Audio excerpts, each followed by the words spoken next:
एक साल के भीतर मोदी सरकार गिर जाएगी, मोदी सरकार गिर जाएगी। हिंदुस्तान में आर्थिक तूफान आ रहा है। राहुल गांधी का यह कथन क्या मायने रखता है? तेल के, पेट्रोल, डीजल, एविएशन फ्यूल के दाम आसमान को छुएंगे। हो सकता है गुस्से के जरिए उन्होंने अपने बयान का जिक्र कर दिया। किसानों को नुकसान होने वाला है, अर्थव्यवस्था पर भारी झटका पड़ने वाला है। फिर राहुल गांधी की प्रतिक्रिया पर प्रतिक्रिया देने की जरूरत वह भी गुस्से के साथ बीजेपी नेताओं को क्यों पड़ गई? This is an insult to the people of India. This reel that the Prime Minister has made is an insult to the people of India. यानी एक ऐसी परिस्थिति क्यों बन गई जिसमें ऐसा लगने लगा कि अगर इस देश के भीतर एक भी झटका मौजूदा सरकार को लग जाए तो वो ताश के पत्तों की तरह बिखर जाएगी क्या? और राहुल गांधी ने जैसे ही एक बयान करते हुए दिया कि दरअसल एक साल में यह सरकार गिर जाएगी, तो इसके बाद बीजेपी के भीतर और सरकार के भीतर क्यों हंगामा मच गया?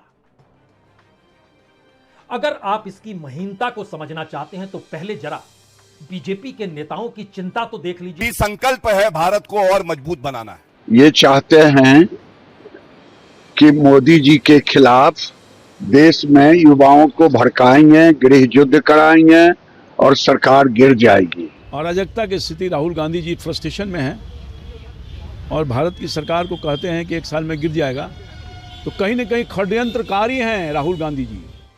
जब समूची दुनिया के सामने आर्थिक संकट है तो फिर भारत के सामने वो आर्थिक संकट क्यों नहीं होगा?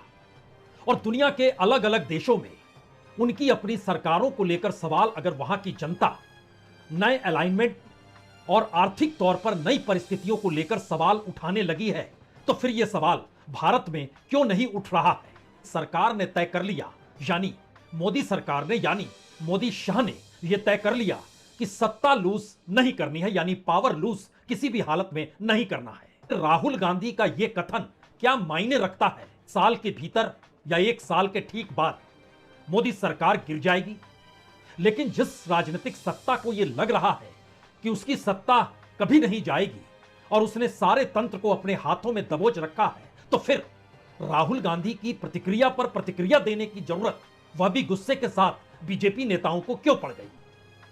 इस देश के भीतर आर्थिक परिस्थितियां, इस देश के भीतर युवाओं के सवाल, इस देश के भीतर सड़क पर नीट परीक्षा लीक के बाद की परिस्थितियां और इस देश के भीतर सोशल मीडिया का हंगामा, क्या यह संकेत दे रहा है कि दरअसल मौजूदा राजनीतिक सत्ता ने यह व्यवस्था तो कर ली कि वो चुनाव नहीं हारेंगे, लेकिन इस पूरी प्रक्रिया में यह देश कहीं दुनिया के सामने सब कुछ हार तो नहीं का डेवलपमेंट नेगेटिव में है।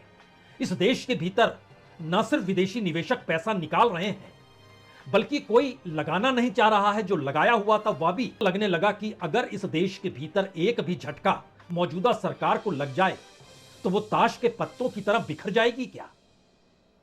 ध्यान दीजिए, इस देश में हर ब्यूरोक्रेट के सामने एक ही नियम है, एक ही कानून है, या कहें एक ही निर्देश है। सत्ता को बनाए रखने के लिए उसको पुरजोर कोशिश हमेशा से करते रहनी है। इस देश के वो इंस्टीट्यूशन जो सबर लूज कभी नहीं करेंगे, इस मैसेज के साथ बनाकर रखी है। और शायद यही बड़ा सवाल इस दौर में अमेरिका के सामने भी है। अमेरिका भी जानता है इस दौर में जो भी भारत से उगाही करनी है वो प्रधानमंत्री मोदी के रहते हुए ही संभव है, क्योंकि जीतते चुनाव यही है। दूसरा शख्स कौन होगा जो अमेरिका के